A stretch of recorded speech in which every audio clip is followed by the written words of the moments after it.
दांतों के दर्द से संबंधित अगली औषधि है स्पाइजेलिया। इसको 30 पावर में ही लेना है।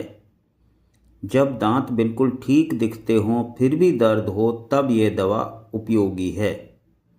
खाने के बाद दांतों में दर्द होना, दिन में दर्द नहीं होना, रात को दर्द होना, सिगरेट पीते हुए दर्द नहीं होना, तब इन लक्षणों के आधार पर स्पाइजेलिया 30 दवा लें। यदि ये गोलियों में है तो इसको पूरे दिन में 3 से 4 बार लें। यदि लिक्विड में है तो इसको सीधे जीभ पर डाल लें। यदि किसी अन्य जानकारी की आवश्यकता हो तो जहाँ से दवा खरीदें वहीं पता कर लें। दूसरी दवा है कैमोमिला।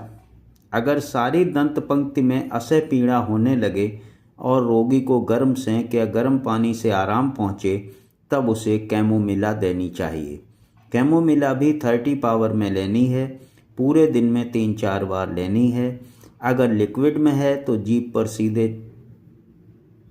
5 बूंद टपकाएं और यदि गोलियों में है तो वो गोलियां भी 5 गोलियां जीभ पर रखकर चूसें।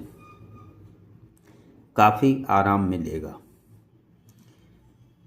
अगर दांत उखाड़ने के बाद या दांत में सोना चांदी सीमेंट वगैरह कुछ भरवाने के बाद दर्द हो तब अर्निका दवा उपयोगी होती है। पहले हर दवा को 30 पावर में ही लेना है। यदि 30 पावर से लाभ होता दिखाई दे तो आप उसको 200 पावर में भी ले सकते हैं। शर्त यह है कि आपकी उम्र लगभग 40 वर्ष से कम नहीं होनी चाहिए।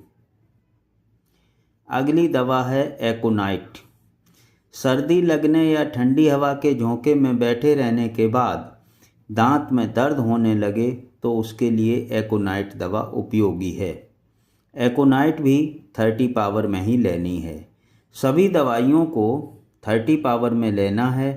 सभी दवाइयों को पूरे दिन में 3 से 4 बार लेना है और इन दवाओं का जब तक प्रयोग हो तब तक तेज गंध वाली वस्तुएं जैसे कच्चा प्याज, कच्चा लहसुन या अन्य कोई सुगंधित द्रव्य, सेंट इत्यादि का प्रयोग ना करें तो जल्दी और ज़्यादा असर होगा।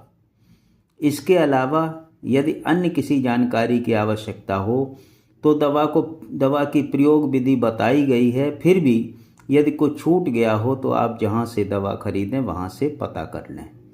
धन्यवाद। चैनल को लाइक, शेयर, सब्सक्राइब करने का कष्ट करें।